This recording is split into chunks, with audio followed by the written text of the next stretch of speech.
the most famous goal of Chris Billy's life. Is this the moment for Lee Fowler? It is. Take your place in Division 2, Huddersfield Town.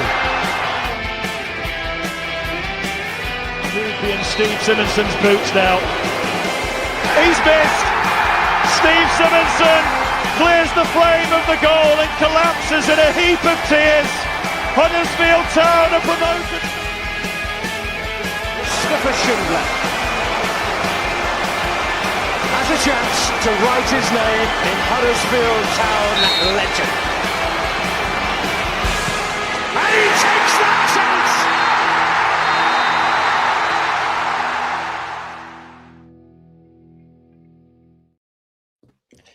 Hey up everyone and welcome to episode 110 of the Huddersfield Town Social, part of the Andy Takes That Chance network. The lads are back to deliver a post-mortem at Town's top six aspirations get pied by Wigan Athletic. The Latics had only won 2 out of the last 9 league games, and so it was time for Charity FC to ride side saddle into Lancashire and deliver a present of 3 sweet points.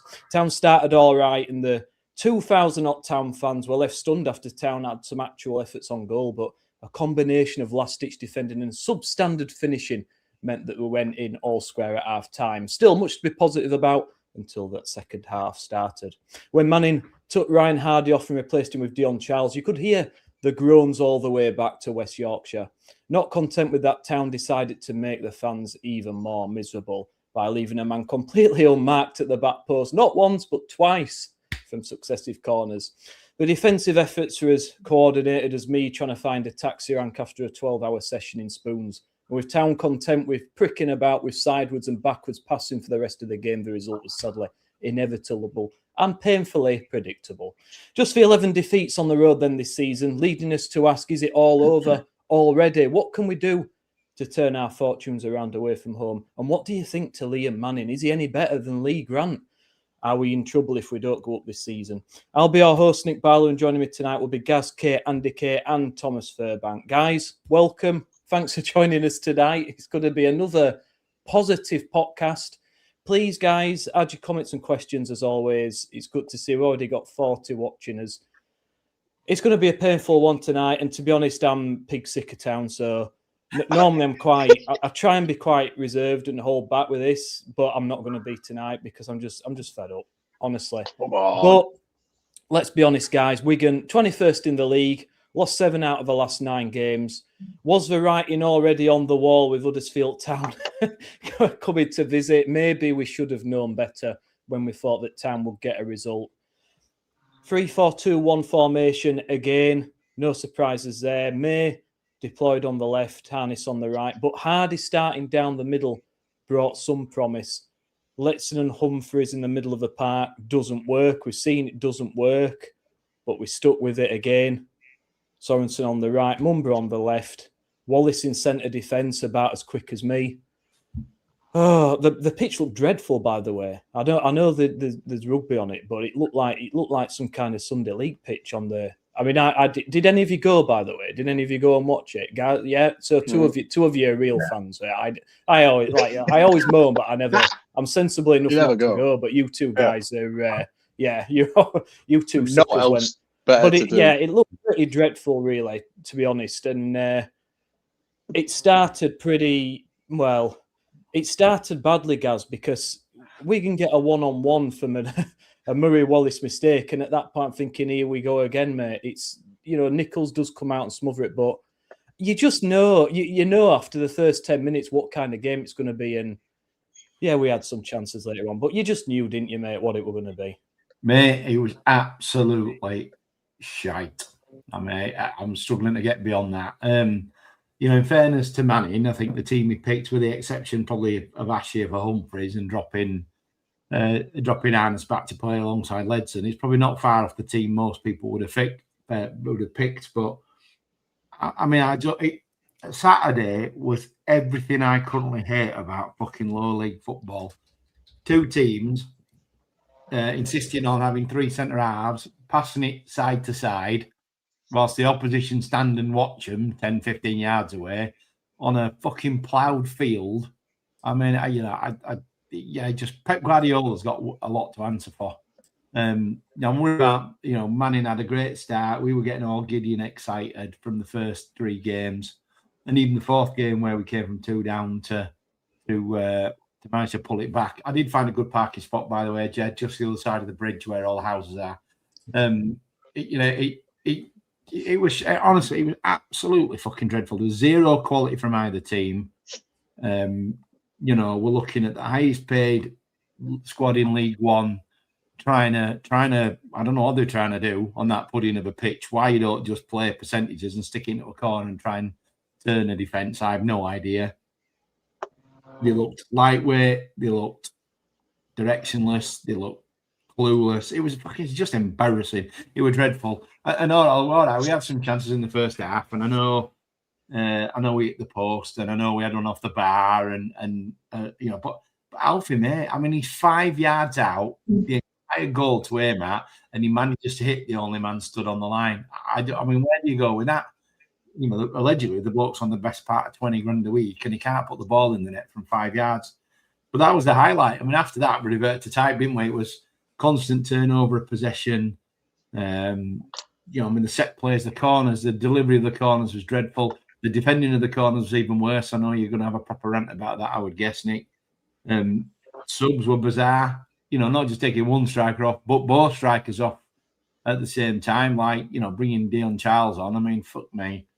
We were still messing about with. I don't know if you heard Matt Glennon. I only heard it because I listened to Cozzy's phoning on Radio Leeds. Matt Glennon lost his shit after the game. Matt Glennon, to be honest, Matt's just there for the money, God love him. He's not really that passionate about town, but even he got absolutely fucked off to the back teeth of seeing us dicking about with it. So yeah, apart from that, it was fine. Apart from that. Good day out, mate. Do you have a pie? I can't get my head around the fact that they're not Wigan pies. You're at the epicenter of pie making, and the pies out from Wigan. What's going on? I have no idea. I thought it was a pie and a sandwich in it. A Wigan pie. That's a Wigan barm, isn't it? That's a Wigan barm. No, they're not. They're not Cottrell's pies. They're the purveyor of choice. There were loads of Cottrell's shops on the way in. In fairness, Andy, you look like a man who knows about pies. I know pie. You know well and true that I know all about pies. So there's absolutely no doubt that you're going to have to listen to me about Cottrell's pie. Yeah. A connoisseur of the finest of Wigan pie. I didn't have one though, so I was that. I tell you what, you said that Alfie May missing the chance was the highlight. It wasn't. The highlight was that young lad reading out the town team before the start of the game. The 8-year-old kid gone to his first away game with May 26 on the back of his shirt, reading it out. He did an absolutely sterling job, that young man. And after that, it was just shite. Absolutely shite. So that it was peaked by an 8-year-old was my trip to Wigan. And get him at town, mate. Get him at town ground. Announce him because ours are shite. Why not? Get him on. Why not? He'd do a better. Why not do it? Get some kids at the away end of the home end and get to read the teams out. Why not? I thought it was a brilliant thing for McBairns to do. I can't add up to what Gaza said. And you're coming to me. I've just jumped in anyway. So just right, so many things that are just devoid of passion and energy. And Rowan's interview that I've not watched because everybody said it's like it just sucks the living daylights out of you by. And there were some people hurting. Some try the 2,000 daft bastards who were sat on their hands in the away end because there was nothing else to do. They were chuffing hurting. The rest of you need to show that you give a shit about the shirt that you're wearing. And but them buggers didn't on Saturday. Not one of them. Not one of them. So anyway, I'll try and be calm. It's all right. You're 60 years old. What the hell is coming? Someone's thinking, why are these old men just moaning? Michael Bottomley, hello, mate. Ball, good to see you all as always. Mark Harrison, the pitch was lively, unlike town. Absolutely, mate. This is what you get in League One, innit? Shit pitches and shit football. But come on, town should be less shit. Gavin Screen, gentlemen, best thing about Saturday was the breakfast. We had upselling up before we left. Harnesses corners. Oh dear. Season starts next season. How many seasons are we saying this? Wait till next season and then we can go again. Bloody hellfire. It's just depressing, isn't it? Let's come to those up the Town chances before we move on. Tom, I'm going to stick up for May has to score it, mate, doesn't it? He has to score it. It's unlucky. I tell you what, I think Ardie, he's a decent player. He's not fit because in true Town style, we don't sign anybody that's fit. Yeah. You know, they could only play about 50 minutes, but he gets on end a bit. He's unlucky tick post. Alfie, mate, he has to score, mate. What's going on with him at the moment? It's dreadful. I mean, to me, Alfie May just sums up the squad.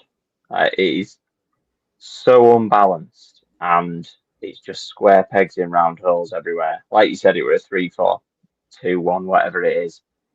But we don't have the players to play any system, really. And to be fair to me, I'm going to stick up for him a little bit with that one. It's come at him quick, and on his weaker foot, he's managed to control it, and he's put it to the side of the keeper. I mean, Dion Charles would have just swung his swinger of a left foot at it, and it had been in top corner at stand, wouldn't it? So, I mean, if he'd have swung his foot here and just tried to belt it, we'd all be bollocking him for saying it's like he's not being composed. He's actually shown a bit of composure and guided it past the keeper. It's just their centre back, whoever it is, has stuck out his left toe and deflected it away. But I mean, yeah, if you're paying someone that much money, I don't know if it is 20 grand a week, but if you're paying someone that much, you've got to be scoring any chance from in the 6-yard box, really. But I mean, to be fair, his overhead kick was probably the best effort we had all game. If that hadn't hit someone in the chest, we'd all be saying how amazing he is right now. But like you said, that was pretty much it.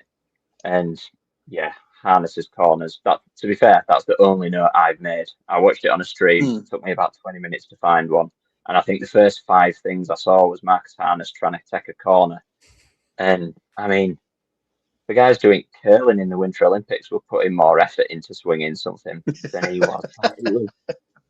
It was absolutely shocking. I don't think any one of them made it past the front post. And even the Wigan commentators that were on there, like on the stream I were watching, even they were saying, oh, another Harness corner's gone to the near post and not made it past anyone. You're thinking, like, if a team that was in the bottom 3 before kickoff are taking the piss out of our corners, what has happened? I'm just trying to adjust things, guys, in the background. Sorry, just so you can see all your names, so people know who you are. That's all. I've never moved as sharply. I mean, to be fair to me, I suppose you're right, Tommy. He don't get a lot of chances. I mean, I just think if he's playing for Birmingham there or Charlton, he buries that. I just think it's just symbolic of our season and this team at the moment, that we've got one of the best strikers at this level, you know, that's been for the past few years, and he can't finish. I don't know.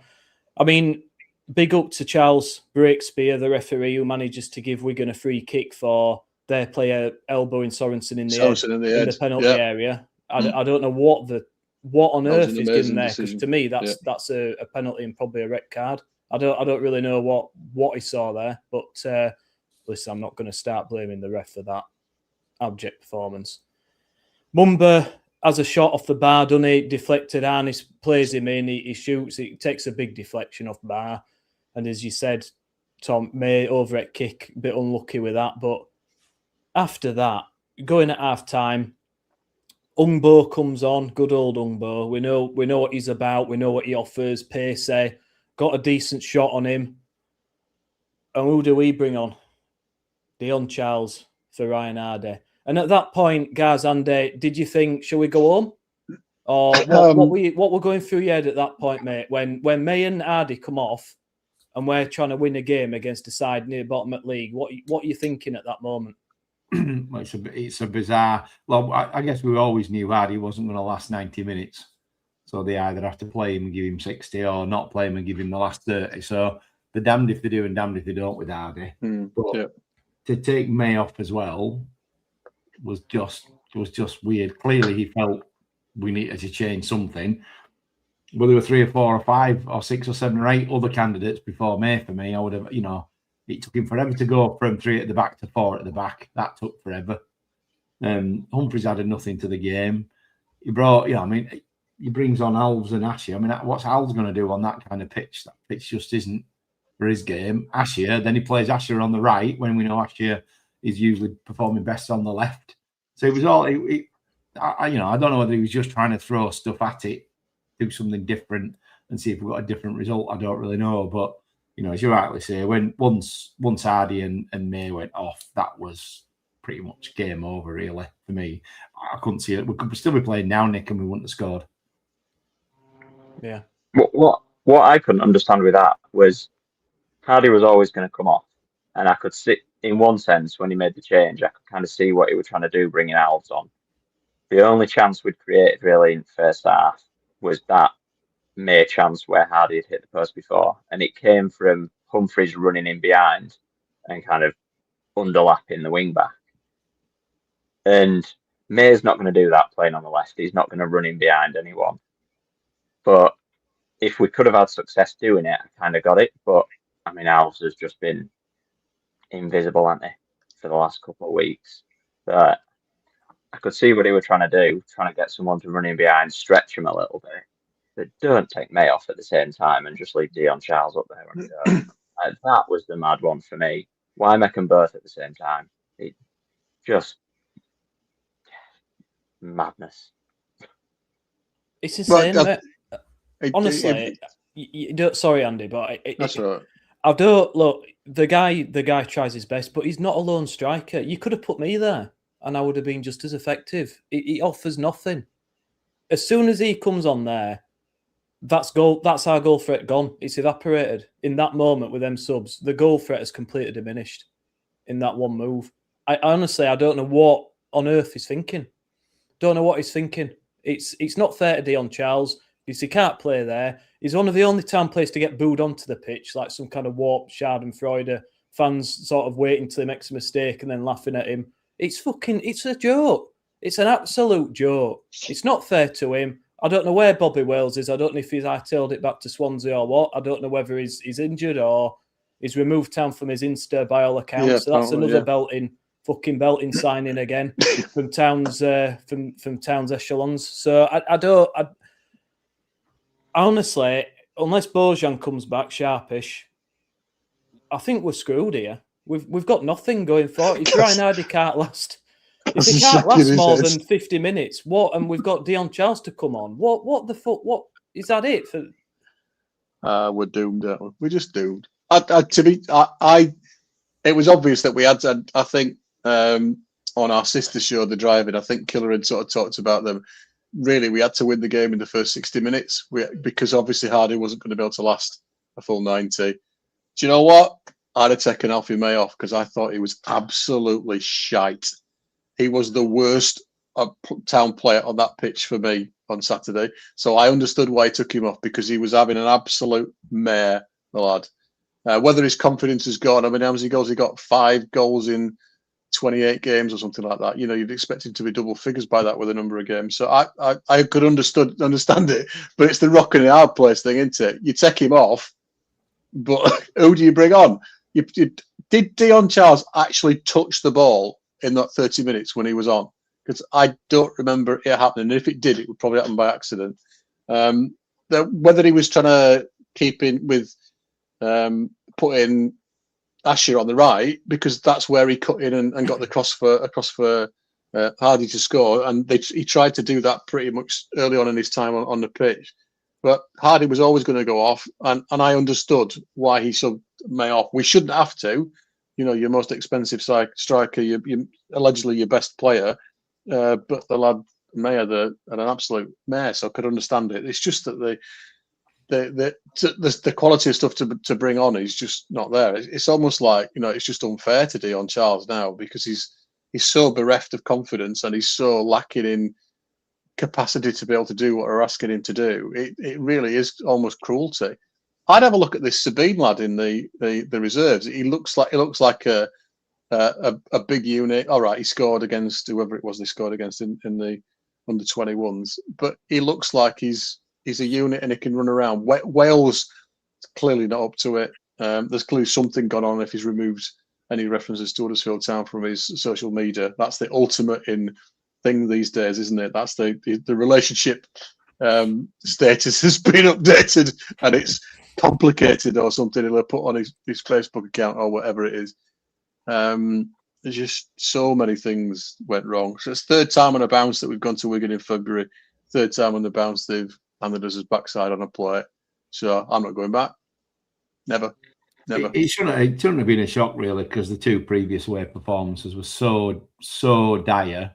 Also against them, I had teams who are struggling, and the result and the performance was no better at Wigan, was it? And but for a decent 20 minutes at home against Barnsley, we'd be looking at 4 defeats on the bounce. So something's not fucking right. I'm slating Manning because I have to say you look at it and after the match he's doing that thing now that football managers do, where they start talking riddles because they're us mere mortals who sit in the stand and pay their wages. Well, we don't pay their wages, do we? Because we make a massive fucking loss. But those of us that sit in the stands and pay some of their wages, we don't understand. We need to just stay in our lane and let him deal with it. He's totally across all of this. He'll continue to work on it, and they'll try and address the things that have gone right. Well, the 2,000 people behind the stand can tell you what we're going wrong. This isn't rocket science, and I'm worried now. He had a great start. We had 2 matches in adversity where we went down to 10 men, and they're the best 2 performances I've seen since probably Wagner was here. But since that, what have we seen? And it's already fast slipping back into where we are. He might want to play 4-4-2, and he has tried a couple of times, but we've signed fuck all width or pace for the last 3 years. We just continue to buy wing back after wing back. So we've got no full backs and no wingers to play 4-4-2. It's just a shit show. It's an absolute shit show. And we've got Rotherham and Port Vale coming up next. And I heard him on Radio Leeds. Well, Rotherham and Port Vale coming next. If you look at the form table, we've only got 1 more point than Rotherham. 1 more point than Port Vale and 2 more points than Rotherham in the last fucking 10. So before we all start thinking they're going to roll and this is going to be a piece of piss, the form we're currently in, we could easily lose both them games. Beat Plymouth in the last game, didn't they, Rotherham? Yeah. Yeah. Yeah, we're all right. We're flat track bullies. We can do it at home on a nice, beautifully manicured pitch. Although maybe the Giants starting to play their season might start to affect the pitch a little bit. Flat track bullies. Nice deck, nice and comfortable, nice and safe. No pressure. The odd boo if we don't do as well, but they'll get the cowshed loyal and the lads in the other stands behind them if it's going well, and they'll give them a lift and it'll all be good.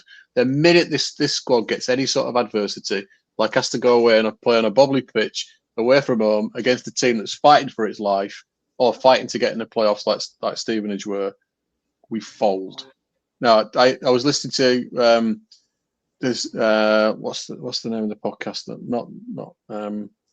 There's a podcast about it's the one that I've done and I can't even remember the name of it, about your town life. So Callum Adams was on, the guy who used to be the physio, has now gone to Dubai, and he was doing like his town story, and he was talking about the backroom staff, and he mentioned they got psychologists. Well, they must be pretty fucking shit, because there's absolutely no winning mentality. There's no ability to deal with failure. There's no way that they can stand to any sort of adversity. They can't cope with it. They are so safe. They are so scared to make a mistake. You could see that on Saturday. The number of times that we started to do the horseshoe thing, we'd go down one side, but then we'd check back because there wasn't a perfect pass on. Let's retain the ball. Let's not take any risks with it. Let's move it slowly across to the other side, sideways and backwards everywhere we go. They're scared shitless to take any sort of chance. Now, whether that's because they're worried for their positions or whether we've been told that they're not allowed to take any chances, we've got nothing to lose. I've said it last 3 or 4 pods. We've got nothing to lose. Just go out and give it your absolute best and see where you get to. But being as timid as they were on Saturday, they're not going to get anything. We're just phone it in, lads. They're phoning in the away performances, and they're all right at home because the conditions are in their favour.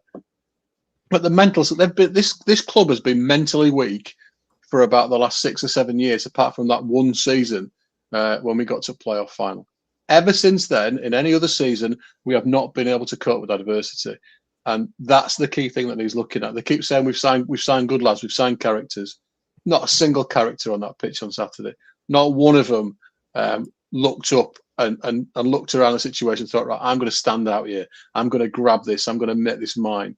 But the low fives and the high fives when tackles are made or when things are going well, they've gone. There's no sense of team there. There are 11 highly paid individuals who just happen to be wearing a blue and white shirt. So the idea that we've got any chance of getting into the playoffs while their attitude is like that, is just forget it, because it's not going to happen. And even if we did fluke our way into and checking results at the minute, we're still in them, because I think Wickham and Barnsley are drawing. They're still drawing. So we're still in the playoffs by 1 point. We won't be there for much longer because we just haven't got the balls to go out and scrap and fight for a point when we need to. And that's the thing that I hate the most. You can be as shit as you like wearing the blue and white shirt, but if I want you to give your absolute heart and soul for that shirt, as any of us would do. That's what all the supporters have ever wanted, and they're not doing it because they're scared, in my view, anyway. We're adept at turning players into dross. You know, you look at the players that's left us; they've all gone on to be better players. We sign good players, we're turning them into crap. Now, that's a massive red flag for me, from a culture perspective. There's something deeply wrong to me inside the club. I don't know what it is, but you look at the players that left us, you know, even Joe Taylor this season, banging him in. Jack Radone, Sorba Thomas, you could reel off a long list of players that have just all gone on. It's almost like a cloud's been lifted, like some kind of fucking dark veil been lifted, and then they can just go off and play and be good players again. Is it the culture? Is it this unrealistic kind of expectation and pressure that's been placed on them that's stifling them? I don't know what it is, because really, like you said, Andy, there's no fucking pressure at all now. The fans don't really. Most of us have written it off. Most of us sensible fans now look at the fixtures we've got, the stats, what points we've got up to this point, and look at it and say, "There's no way we're getting in playoffs." Go and prove us wrong. Go and get the results. Go and win 7 games out of the last 11, which is what's going to be required, and get us in those playoffs. Just do your best. And we're just not seeing it. We're just losing with whimper. No. Exactly like last season, and it's real concern. It's just so terrible. And talking of terrible, Tom, let's discuss Wigan's goal shower, because the 2 corners, mate. Manning when he were asked in that interview with Markham, and he were almost taking piss out of the question about zonal marking and man-for-man marking, and well, times have moved on now, so we play this hybrid interchangeable system. Well, if that's the fucking system we're playing, mate, it ain't working, because twice there was a bloke, I think it was Wright, left on his own, completely unmarked on the edge of the box. And not only did he do it once, and Nichols pulls off a good save to bail us out, we then leave him yet again from that resulting corner. And then it finds its way through to their player who just smashes it and it's deflected and in. Mumba makes some sort of half-assed attempt to sort of walk across to try and close it down. It's just awful, mate. What is going on with our set pieces and corners? We are awful at defending crosses into the box, corners. This zonal man-mark. You're not telling me, right? If we man-mark in that situation, you're not telling me that that's any worse. That could have been any worse than what we saw there. Oh no, I think, to be honest, whether it's man-marking, whether it's zonal, I think the biggest bit actually comes back to the point Andy was making then of like. Ultimately, the players are taking no accountability on the pitch. Zonal marking, all right, it gets hammered because it's a more modern thing, and when it doesn't work, it's glaringly obvious that it's bad. Whereas if you man-mark someone, you can kind of go, it's him, that was their problem, done, you can kind of move on and bollock an individual. Zonal, it's easy to just kind of pick apart, I get that, and I'm by no means a fan of it. But ultimately, no one's flying out to try and block the shot on the edge of the box. No one's taking any accountability to go, oh, last game people peeled off the back post and did us, so maybe they'll do it again. No one's watching it. If they've been told, you cover this area, there is I cannot envisage a scenario where when they're doing set pieces down at Canal Side, someone's saying to them, leave the back post completely unguarded. That kind of last third of your 6-yard box, we're not going to have anyone there. I can't imagine that someone's saying that. So it's got to be the players' accountability for stepping up and actually doing the job. If you miss a header, you miss time it, whatever, fine. Like, you've made a mistake as an individual on the pitch. But as a collective, if we're just letting people get a run on us, we're just letting people take shots from the edge of the box. And the most frustrating thing as well, the Wigan commentators on that stream I was watching were banging on about how good a strike it was. He didn't even hit it that well. It takes a deflection and and just goes, doesn't even really go in corner. And it's like, but if someone actually closes down properly, that shot gets a bigger deflection. But there's no effort, no urgency to try and get out of there. And I think that's the thing with urgency as well. Like, there's no urgency in anything that we do. It's almost like Andy said, they're all scared. And all I can think it is this level of expectation. The one season where we've done all right and we got to that playoff finally against John Moss, like, there was no expectation. We went into every game going, this will be the one we lose and our playoff hopes will disappear. But the players kind of stepped up and enjoyed being the underdog. When Warnock came in, there was no way we should have stayed up, and being the underdog kind of made it easier. Every single appointment of managers we've had since then, and every single set of players, however many resets we've had, whatever it's been, every single one of them has come in with a level of expectation to do something.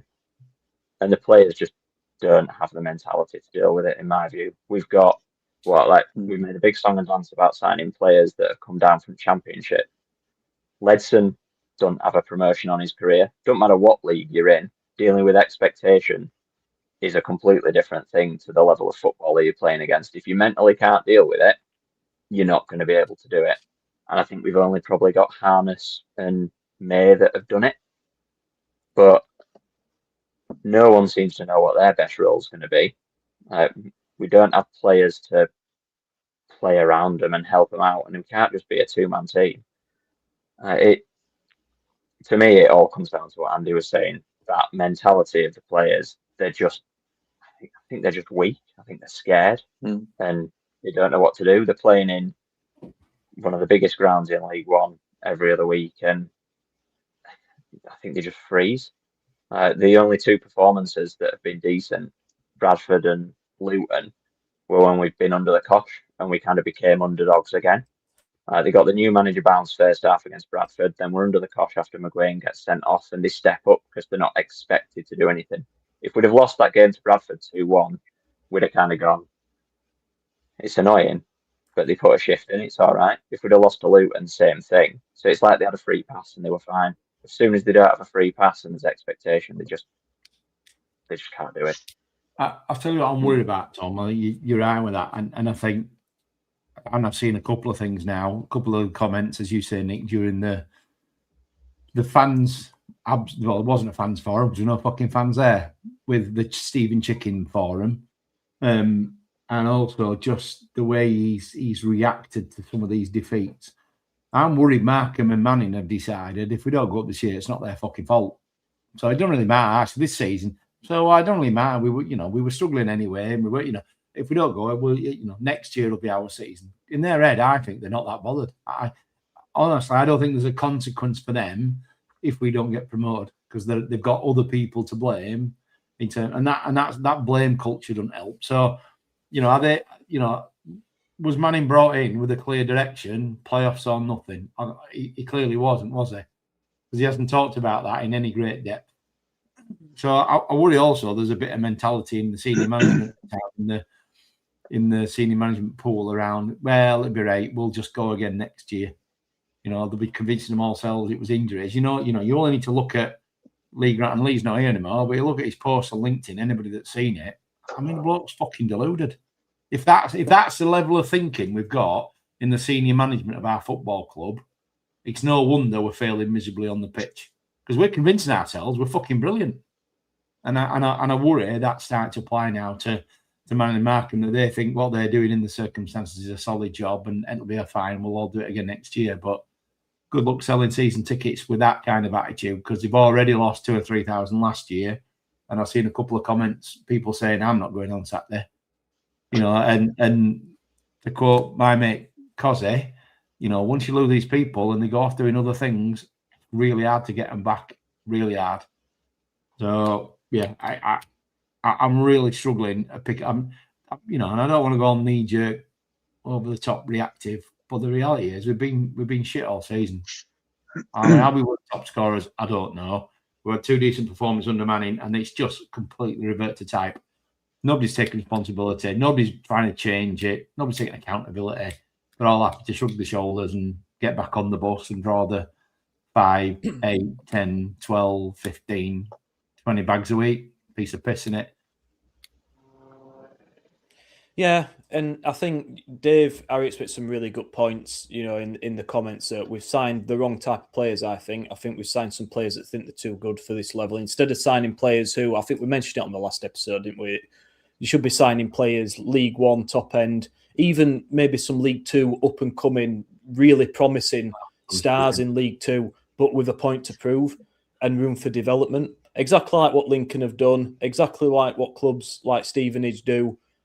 Honest, hard-working players that want to do well to get on. Whereas we're signing players towards the back end of the career. Some of them played in Championship, think they're too good for this level. If we don't go up, I've already been there. It doesn't matter. And I think that's what it is. We've had completely the wrong approach in the transfer window. This January window, apart from Hardy, who's not even match fit, the other signings have been shite. Ballymumba, what's the point? What was another £1 million down the toilet? We needed wingers for a change of formation. Yes, I think Hardy's all right. Bobby Wales, complete waste of money. If he's on £8,000 a week, like what was reported, and I don't know if that's fact or not, but if he is, that's a joke as well. We have this, and I think you're right, Gaz. I think we have this delusion that we're somehow better than this league, that we're big dogs, that we know best, that we know better than everyone else. It'll come good in the end. Well, it fucking ain't coming good, is it? We're down to 10,200 tickets sold. They're going to be fucking about with under 14s, so all them's going to be gone. We're going to be down to 8,000, mate. We're going to be down to 8,000 season tickets next season, 1,000,000% if he ups it again. Because people have had enough. It's crap. All right, you could say they've improved the stadium. But as a fan, right, I go into that ground. What has improved for me, right? I go in, I don't buy any of the food because it's shite and it's overpriced. I might get a pint if I'm feeling a bit flush, right? I'll pay me £6 or £7 or how much, what it is. I'll sit down in my seat and I'll watch shit football, right? Now, I walk into the ground. There's a nice painted mural. I go, the food's overpriced, so I don't buy any of that shite. I might get a pint if I'm feeling flush, and I'll sit down in my seat and watch shit football. What has actually, I think Kevin Nagel's put, £50 million in? What has actually improved for that £50 million for us fans? We've got a slightly bigger scoreboard. Great. We think we're trying to build all this amazing infrastructure. We've got these great training facilities. We've got, these proper good hospitality suites for all these, really high-power business people that's coming in because we're in League One. We're a massive deal. We've got about 50,000 staff behind scenes that we're paying, and this, that, and the other in it. We're a League One football club. We need to be run like a League One football club. We need to realise that we're a League One football club, and we need to recruit players like we're a League One football club. And until we do that, we're going fucking nowhere. We might even end up in League Two before long. Best stadium in League Two. It's a joke. It's an absolute joke, mate. We haven't even got hot water in bloody bogs yet. We're on about, we've got all this, we'll build all this fancy hospitality. And so just fucking walk before you can run. Do you know what I mean? Just concentrate on the things that matter, which is entertaining football. That's what we all come for. We don't care about anything else. We want to see, not necessarily even wins. We just want to be entertained. Football is entertainment industry. We want to be entertained. And sideways, backwards, passive shite is not entertaining in any way, shape or form. And it's going to have to change if they're going to want to get people through them turnstiles next season. I don't know. But anyway, so I don't think all else happened in that game, did it? I think we had one shot. I think Arnis had a shot. Keeper, Tickle had a decent save. That Rick won it. booze, go home, and have a bit of a sulk. I think we've touched on the players already. Sean Rowan, I felt a bit sorry. He sounded like a broken man in that interview. I don't think he knew what to do with his son. Where were Ryan Ledson, by the way? You know, he's captain, isn't he? Why ain't he fronting up to radio leads? Why are they sending him out? I don't really understand that. I think when you've had a defeat in an important game, and it was important, against a side we're expected to win, the leader, one of the leadership group, whoever that is, I don't even know if there is a leadership group anymore. No, not anymore. But the captain or vice captain should be out there speaking to the press. No question. Rowan just sounded like he had no answers whatsoever. It was just dumb, wasn't it? So it were painful. Listen, it were painful. Listen, and Manning's interview wasn't much better either. Alfie May, we've touched on him. I say Ledson, he's gone back to his old ways for me, hiding, not getting involved, not geeing players up, no leadership qualities at all on that pitch from any of the players. Anyone else, guys, listeners, if there's any other players that you want to talk about? I was disappointed in Bolker on the day as well. He constantly turned down the opportunity to use the ball. He kept giving it back to Murray Wallace. I mean, they were fucking yeah. Honestly, he did. Normally, he gets the ball from Murray Wallace and tries to do something, but he shit out. He kept giving it back to Murray, and he didn't fucking want it. Let's be honest. So I was really disappointed with Bolker on the day. Sorensen added now, really. It's really difficult to pick anybody out above a 4. It really is. I think Ashley tried when he came on, but he kept trying to come back inside onto his weak foot, which didn't help. And actually, Hungbo, although Hungbo did more in 10 minutes in the second half on that left-hand side as a left wing back than either of our wing backs did, or wingers later on in the game. He just got the ball. I mean, when Harness got booked, I was absolutely fucking raging. 3 times he danced past him. Harness third time couldn't even be asked to chase him. He just tripped him up from behind. It was like a schoolboy foul. It was embarrassing. You know, and he was up against fucking Joe Hungbo, who's not a defender. You know, we know what the lad's got, and the one thing he ain't got is shit hot defending skills. So I struggled to pick anybody out that deserved any credit on the day. I fucked off. Second and final whistle, I was halfway down the stairs, so I don't know what stick they got after the game. Did you hang around to boo, Andy? You like a boo? No, mate. Got on 85. Walked out. Yeah, Got on 85. Yeah. No, Hold my hands up. Walked out. I'd had enough. My lad went, are we off, Dad? Are we off, Dad? Are we off, Dad? So I just... And then I thought, on the way home, I thought I'll have a coffee and an apple pie from McDonald's, and they got no apple pies. Oh, man. What a horrific day. What is the world coming to, Nicholas? No, it's gone to shit, mate, hasn't it? Someone needs to sort this world out, mate, honestly. Some of the problems we have at the moment in the world. No apple pies. Yeah, there's bigger issues at stake. No apple pies in McDonald's. No apple pies in McDonald's.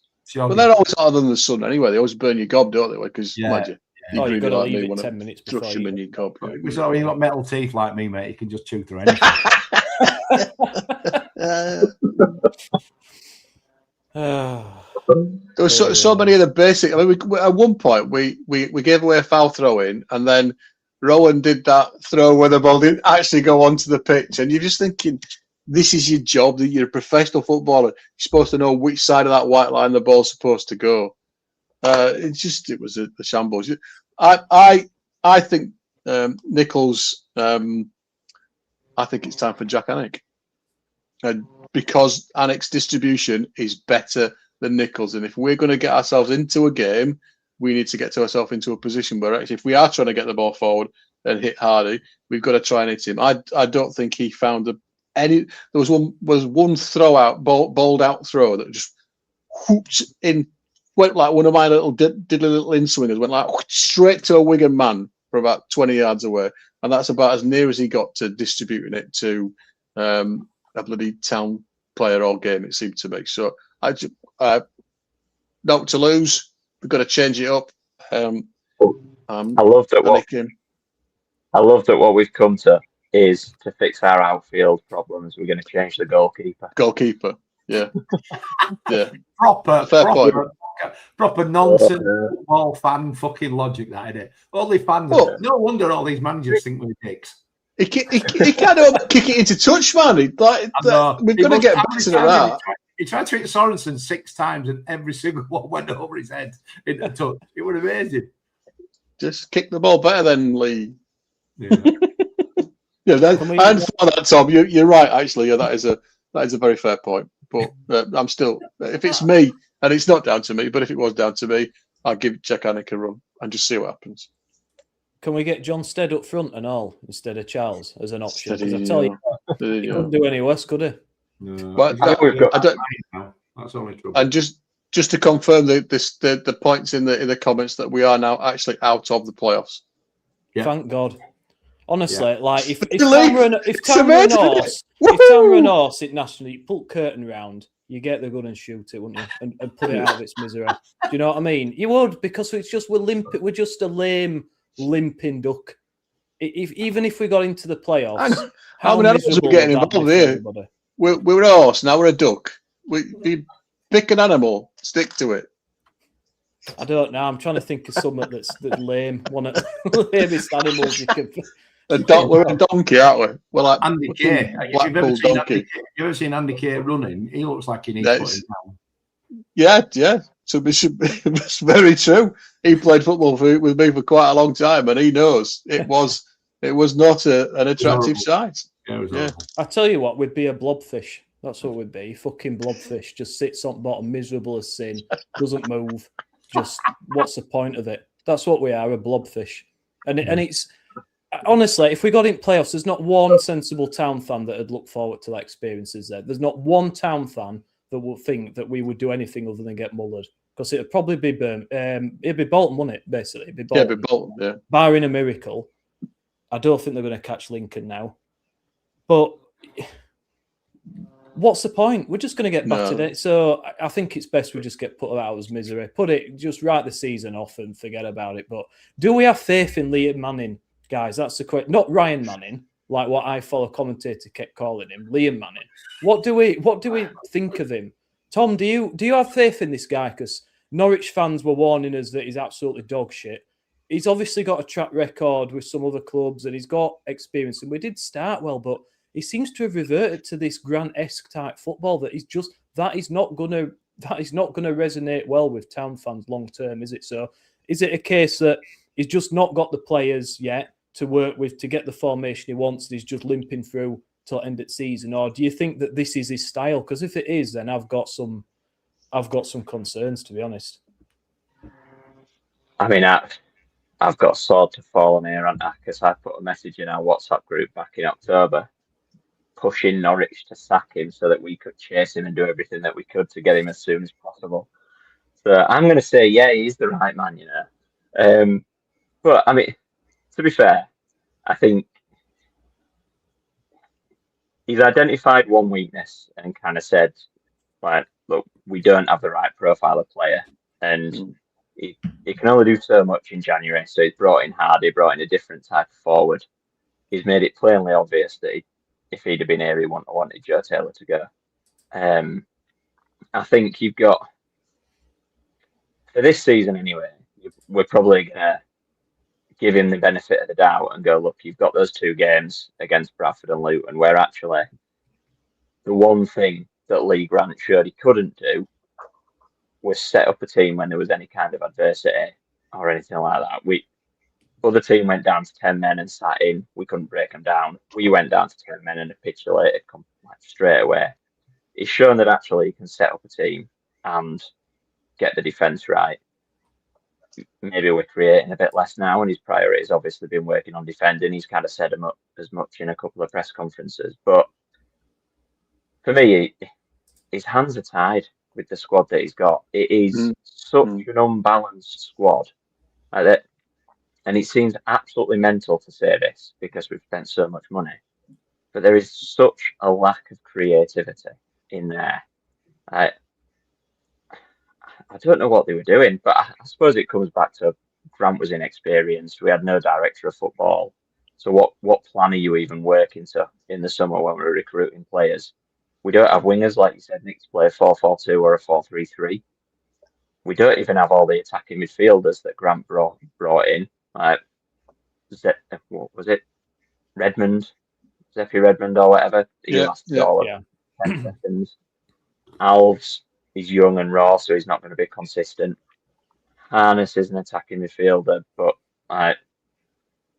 he's been the only one really that shows a flash now and again of running into the right space or finding the right pass or whatever, and he's the only one that's done it semi-consistently through the season. We seem absolutely obsessed with buying wing backs, but not knowing whether we even want to play with wing backs. And then turning around and going, well, you know what, we've got them because they could play winger as well. I was like, well, Miller, Ruskin, Mumba, not one of them's a winger. And I just, without McGuane, we can't play any kind of formation with a back three because then you tend to need just have two in centre midfield. So then we're just lacking. We genuinely have a squad that I cannot think of any system that works for the players. And I know Manning said it's not about systems, it's about the behaviours and principles and all that stuff, which is fine if you've got players that can play a few different systems. But if you've got players that can't play any of them, then you could be the best behaved team in the league. It's still not going to matter, is it? In one sense, and it would be bad if Markham and Manning had that attitude of we don't care about this season because we can pin it on someone else. And obviously, you've got to hope that's not the case. But it would also be massively negligent of them if they weren't planning for League One next season and going, you know what, we're going to have another serious overhaul, or at least in a couple of positions. We've probably got all right centre backs, but we've got, in my mind anyway, we've got one full back in the building of Rowan. The rest of them, Sorensen, Gooch, Mumba, Miller, they're all wing backs who you wouldn't necessarily trust as a full back in a back four. So, on both sides, whether it's in defence, like at full back, or as wingers, the whole thing's going to have to be overhauled. I struggle to see what more Manning can do, to be honest, with this squad, which, again, like I said right at the start of this, it is mental to think, considering how much money we've spent. Everyone else in the league will just be pissing themselves at us, thinking, Christ, you spent all that money, and all you've got is a couple of showpiece strikers, but if no one can pass the ball to them, it doesn't matter. Even Wigan, who were in bottom three till they beat us, can pass the ball to Joe Taylor so he can score every other game. It just shows. And you know what? I think there's a level of our fans on social media and Nagel being suckered in by social media are to blame for that as well. Because we banged on about needing strikers and we need to spend money and he needs to put his hand in his pocket to get strikers and more strikers and more strikers, that we've kind of gone, oh, shit, forgot that you need someone to pass it to him. To give it to them, yeah. Yeah. So to answer your question, Nick, I'll back Manning because I have to, because otherwise I'm going to look a fool from my October shout. But it'll be based on next season. Problem is, Tom, there aren't many players out of contract in summer. So I'm not expecting a massive overhaul, if I'm being honest, because I can't see many people buying these players. We've still got Ruskin to come back. That's another wing back that is just not going to feature in the team. Yes, we've got the loan players that we can replace, but it's not looking good for me. It's not looking good. They've got a big job on in the summer, a big job.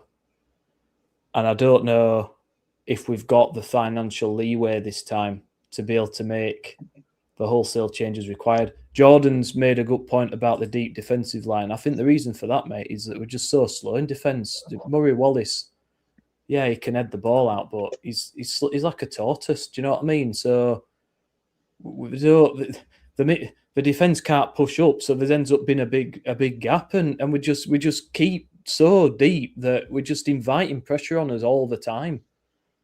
We sign midfielders that can't pass the ball. Because there's no outball, Nick, though, isn't it? So, if we were playing 4-4-2 and you had two wide men with a shitload of pace, Wallace could just in behind the fullback for somebody to fucking chase, like Van der Parra used to do, like Sorba Thomas used to do.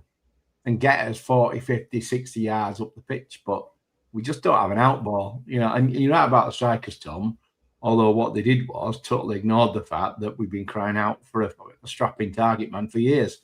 We went out and brought in Bobby Wales. I don't know.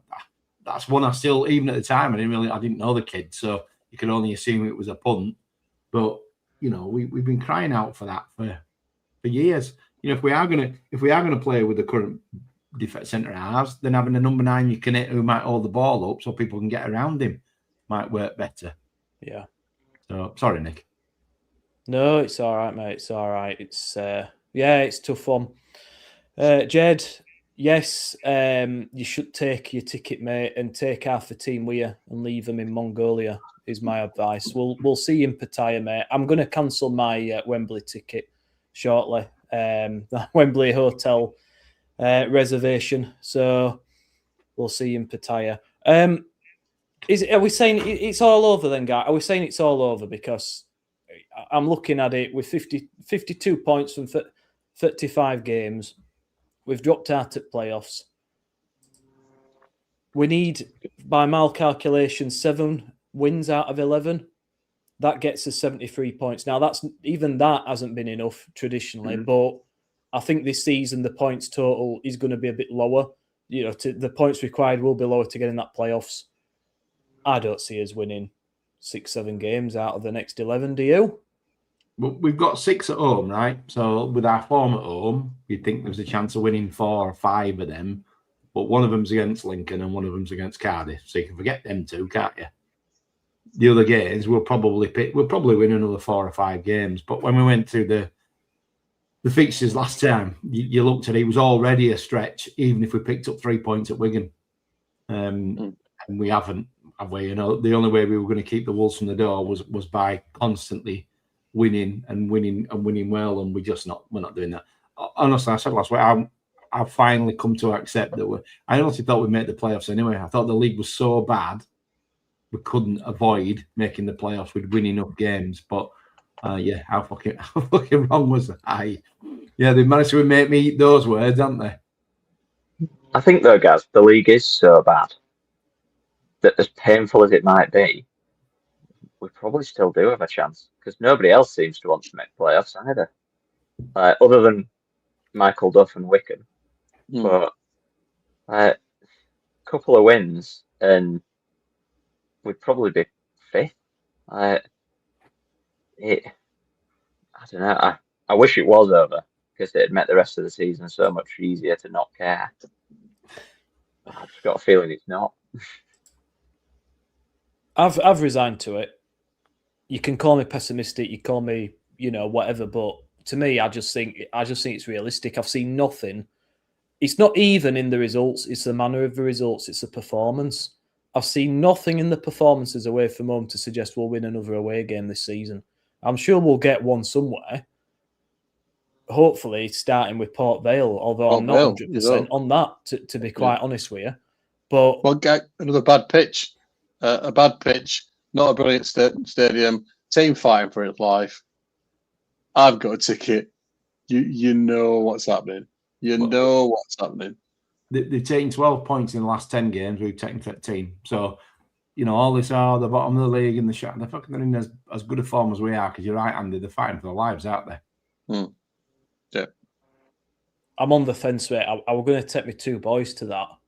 It's a great away day, by the way, Nick. What have they done wrong? But as long as the atmosphere is not going to be awful, though, guys, that's the only thing I'm thinking. Like, if fans turn, it's going to be all fucking shouting and swearing. Like, I don't want my kids in it. I don't want to put them through it. Do you know what I mean? It's that's what it's come to. It's going to get toxic again before. And honestly, this Rotherham we're going to talk about in a minute. If we don't start well, if we go behind in that game, what's it going to be like in there? What's it going to be like in that ground? It's going to be it's going to be depressing, hasn't it? I honestly, I don't think we're going to do it. I just don't. And then what happens? No. What happens to finances? Is Kev getting bored? How many seasons is he going to keep putting money in? Is he going to think, do you know what? Fuck this. I've had enough. I've got too much grief from Terry and Nigel and Ryan and all these others on pods and social media. Do you know what? I'm going to get out to my ranch and I'm going to look at a business venture that's a bit more that brings a bit more happiness in my life. Because honestly, you cannot keep putting money in season after season like what he's been doing. So I honestly, I am a bit worried longer term for the implications of the club. And if he does get bored and decides to sell it, who's going to buy? Where's it going to leave us? Are we going to end up in a similar situation to what we were in 2003, going out to League Two, out with bloody buckets again? Do you know what I mean? Where's this going to end? Because we're ploughing money in left, right, and centre and getting absolutely nowhere. We're regressing in football terms. So what? Tell me I'm being over dramatic, guys. Come on, tell me that things are going to be all right. It could happen.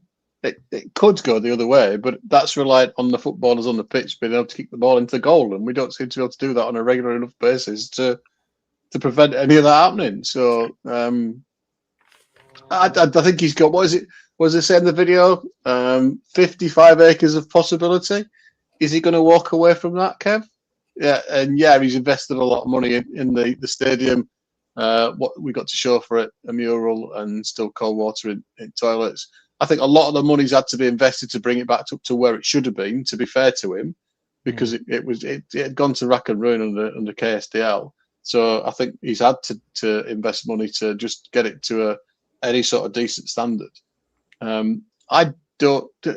He's got a track record, hasn't he, of success, and I think I don't think he will walk away just yet. Whether he gets fed up with it, because we've got to remember that us that are on social media and us that are on podcasts, and we're not the whole of the fan base, are we? We're in a tiny minority of it, and I think that you don't get to be a rich man and a successful man like Kev's been in this field of investment or whatever without having a fairly thick skin. So I think that'll bounce off him.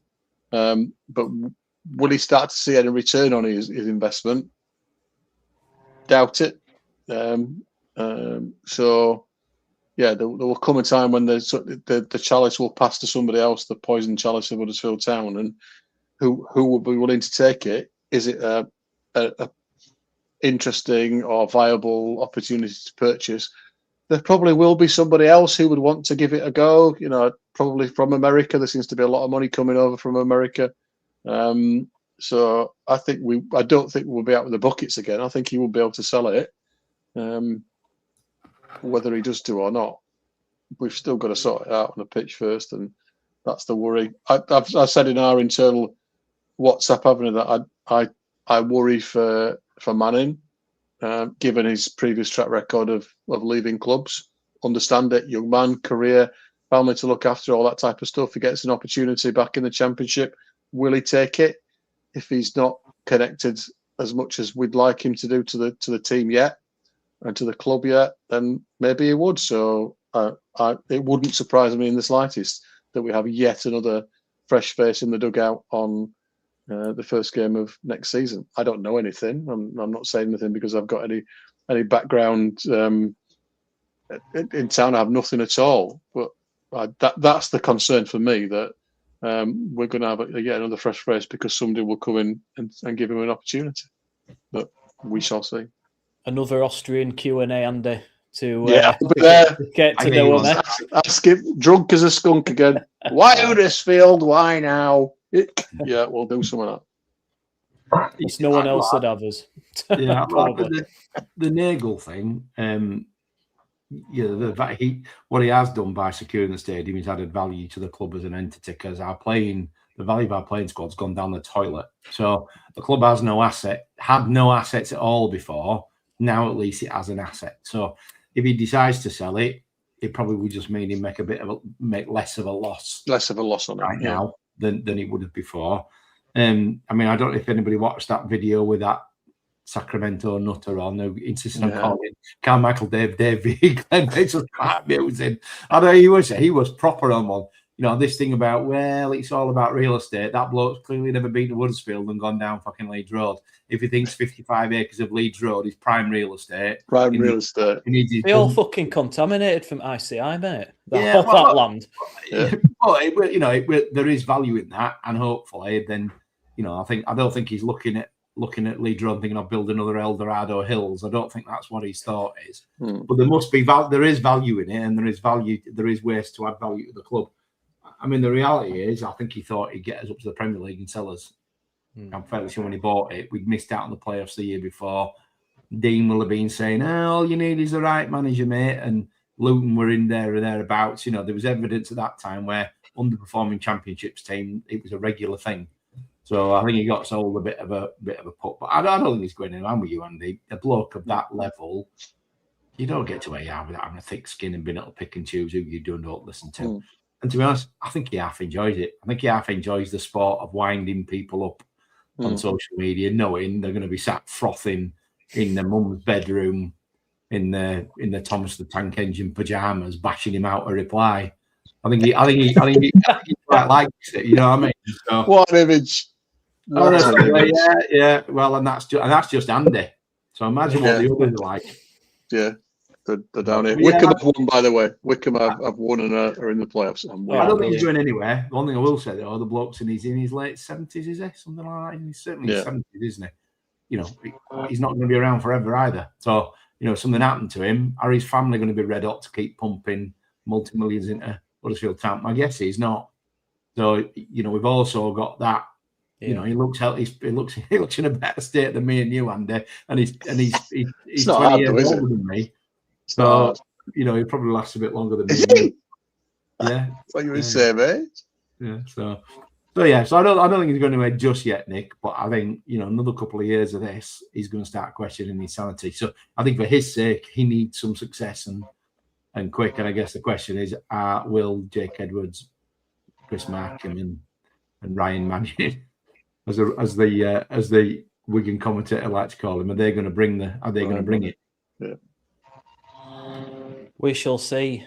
The one of the last items on the agenda, I just wanted to mention the 1908 group as well. So you've probably seen that on social media. So it's a coalition of independent town supporters organisations and media, including us. And the aims of the group basically is to bring supporters groups together. So it's to share views and ideas, make sure that the supporters' voices are heard, protect the club's long-term future, celebrate the club's heritage, and support some of the local charities, like running the Fans for Food Banks, things like that. And there's a post out you've seen today.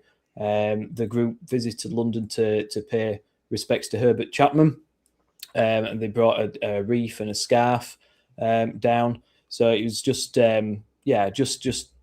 homage to everything that he did for the club, winning the FA Cup in 1922 and then the back-to-back First Division titles in 24-25. The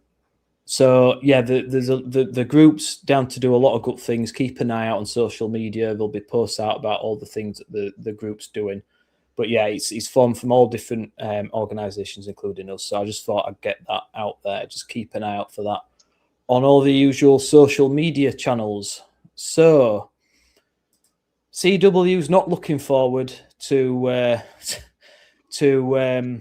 Rotherham, and neither am I. If I'm being brutally honest, it's an early. We love an early kick-off, 12:30, so we can get over the defeat by watching some of the other games. Rotherham, they've won 3 out of the last 10 games. But they did beat Plymouth. Now, Plymouth have been on the up recently, so that's no mean feat. That's a decent result for them. They're the 3rd lowest scorers in the division, but then Wigan weren't very great at scoring, certainly without Joe Taylor, and we sorted that out for them. They've conceded 2 less than us, though. So that shows how bad if you look at where Rotherham are in the table, that shows just how absolutely disgraceful our defensive record's been this season. Gave Bradford a tough test at their place as well. They'll probably line up similar as us. I was just looking back through some of the lineups. 4-2-3-1 looks about right with Sam Nunn. The danger man. I honestly, guys, on paper, this is the sort of thing that any football fan would look at and say, this is, we're at home, they're struggling. This is an almost certain 3 points. If you're a Huddersfield Town fan, you're thinking this is a fuck up just waiting to happen. I predict a draw. I'll go through each of you in turn. I'll start with you, Tom, mate. How do you see this one panning out? I mean, I don't think it's going to be pretty, but I'm going 2-0, mainly because... Oh, 2, mate. Off Town. 2-0 Town. Yeah, mainly because I'm taking my lad, and we've won pretty much every game that he's been to this season. So hopefully they don't make a 7-year-old cry. Oh, hopefully not, mate. Andy, what? Well, I've just said that they've drawn 0-0 with Mansfield, and looks like Mansfield have given them. I've had the better of the game, so they're not in great nick, which can only mean one thing: a Rotherham win. So I think they're going to come and they're going to beat us, because that's how bad it is. That's how bad it is. The Charity FC will carry on living, and I think they'll nick one off. Have they got any ex-Town players playing for them? It'll go in off an ex-Town player's arse in the 95th minute, and there'll be absolute froth everywhere. Own goal from Dion Charles. Danny Ward. Yeah, they'll sign Danny Ward. He'll play up front and he'll bang a hat trick. That's what it'll be. No, I think we've, after I can't see how they can improve from the abject nature of the display that we got on Saturday. I think they've gone mentally. So despite the home record being safe, the best will get a draw. At the worst, I can't see us winning. Guys, I actually think we'll win. I think we'll probably win. Will be an unimpressive victory of some kind. Rotherham can get out of the bottom three with a point. If they got all three, they could climb up to something like 17th. So they're going to be up for it, because they'll see this is a real opportunity to get out of the bottom three. We're in crap form. We're not scoring goals like we were. I think the key will be the first goal. I think if they score first, it's going to be horrible in the ground, and it's going to be really, really horrible. But I think Town probably have enough. I think they'll probably win. We may even slide back into the top 6 as a consequence of the victory. You know, that kind of nonsense. But yeah, I'm more worried about Vale away. I think we'll win it. I think we'll beat Rotherham, and then I think we'll lose to Vale away. And the 3 games we said we needed 9 points from, we'll take 3. Sounds very Town-esque, mate. Yeah, they just 100%. give you that just little glimmer of hope and then snatch it away. It's almost like they toy with you, innit? It's almost like they toy with our emotions. Like, how can we fuck the fans up the most? I tell you what, we'll get a result, give them a little bit of hope, and then we'll rip it away from them and just embarrass them in front of everybody again. Perfect, guys. I just get your predictions in, but yeah, I'm kind of past caring because I've written it off. Do you know what I mean? I've accepted that season's over. So if we lose, I'm not going to lose sleep over it. If we win, obviously brilliant. I hope, Tom, with you lad going, I hope they win, mate. I just think it's going to be awful in that ground. I think we're going to. It's got very Wigan-esque actually. It's going to be probably like a third full. Do you know what I mean? Third to half full. Freezing cold. Everyone's sat on their hands. Old ladies doing the knitting with a blanket over because there's no else to do. Just sat there feeling miserable. Sorry for ourselves, and not really what you want, is it? When we had so much promise at the start of the season, to be completely out the picture, top 2, and looking like we're not even going to make the playoffs, and we're only just into March, is not really where we want to be. 1-0 to James. That's what I want to know, mate. I'm up in Town, but. Do you know what, James? It's a good point there, and I'm in a competition at the moment, just one of them daft stuff where everyone enters and they have to pick a winner each week. And I think the prize fund for the last one standing is about $4,000. And honestly, I'm toying with whether to put Rotherham on to win. That's how fucking down I am at the moment, mate. That's how much I don't fancy our chances. And really, we should be smashing these sides 3-0. No disrespect to Rotherham, but you've got to be putting these sides to the sword if you're going to do anything. Jed says 1-1. We can't defend. Absolutely, we're not going to keep a clean sheet. I wouldn't have thought. It'll probably be another corner whipped in, and we'll leave someone unmarked at back post just to annoy me even more. So, Hardy to score and give us some hope. False. Oh, I thought that was positive at first, but yeah. We shall see, guys. But I think we'll call it there. Thank you to Gaz, Andy, and Tom. I know we've been a bit miserable, but we've tried to keep it as humorous as possible. Well, honestly, it's been hard doing these at the moment because we're just saying the same thing every time. Dave says 2-2, more points thrown away at home. And Michael Bond, there's not a lot of love at the moment for Town. There's not a lot of optimism at all, and it's understandable. But we'll see, guys. Thank you so much for your comments. You guys make the show. Wouldn't be here without you. So keep doing it. If anyone wants to come on, just DM us on X at the Town Social, and we will. You could come on with us and have a chat. But have a good week, everyone. Have a good week, Jed. Good to see you as always. And as always, up the Town and stop fucking us about. Would be nice. We'll see you all soon.